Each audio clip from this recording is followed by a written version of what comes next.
नमस्कार, मैं हूं आपके साथ नम्रता शर्मा। बिहार चुनावों की मतगणना लगातार जारी है और जो रुझान सामने आ रहे हैं, बड़ा उलटफेर उसमें हुआ है। और ये इसलिए क्योंकि जो तमाम एग्जिट पोल्स थे वो महागठबंधन को आगे दिखा रहे थे, तेजस्वी यादव को मुख्यमंत्री के तौर पर बनने के कयास लगाए जाने लगे थे। लेकिन आज की तस्वीर तो कुछ और ही निकलकर सामने आ रही है। भाई, बहुमत के लिए 122, 123 का आंकड़ा चाहिए और देखिए उसको पार कर चुकी है एनडीए।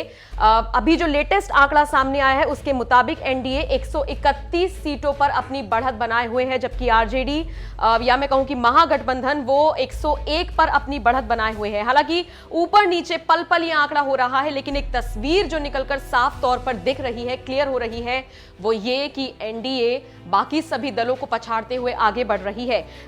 एलजेपी की भी इसमें बात कर लेते हैं। चिराग पासवान ने यूं तो 23 सीटों पर चुनाव लड़ा था, लेकिन 5 सीट उनके खाते में आती हुई दिखाई दे रही हैं और 2 सीटों पर वो बढ़त बनाए हुए हैं। 7-8 सीट कहीं ना कहीं उनके खाते में आ सकती है, लेकिन अभी कुछ भी कहना जल्दबाजी होगा। फिलहाल तो जो सबसे ज्यादा कड़ा मुकाबला है वो एनडीए और महागठबंधन के बीच में ही देखा जा रहा है।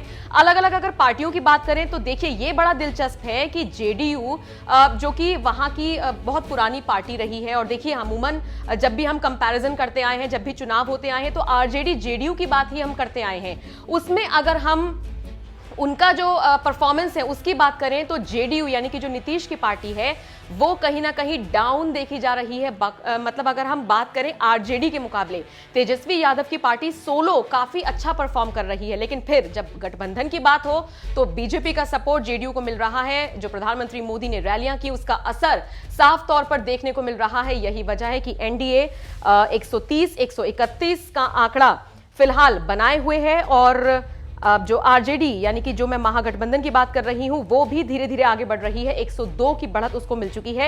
एलजेपी फिलहाल 5 पर ही स्थिर दिखाई दे रही है। तो देखिए मुकाबला बहुत दिलचस्प हो रहा है और ये तो वही वाली तस्वीर हो रही है जिसका कभी किसी ने सोचा भी नहीं था। और वो मैं इसलिए कह रही हूं क्योंकि देखिए कल शाम तक के एग्जिट पोल्स को तो हम यही मान रहे थे कि जो महागठबंधन है वो आगे निकल जाएगा। अब ये भी खबरें आ रही थी कि जो आरजेडी नेता हैं वो जश्न की तैयारी कर रहे हैं, लेकिन अब ऐसा होता हुआ दिखाई नहीं दे रहा है। बहरहाल अब से 1-2 घंटे का वक्त और लगेगा, इंतजार कीजिए। सबसे पहले बिहार चुनावों की सबसे एक्सक्लूसिव तस्वीर हम आपको दिखाएंगे।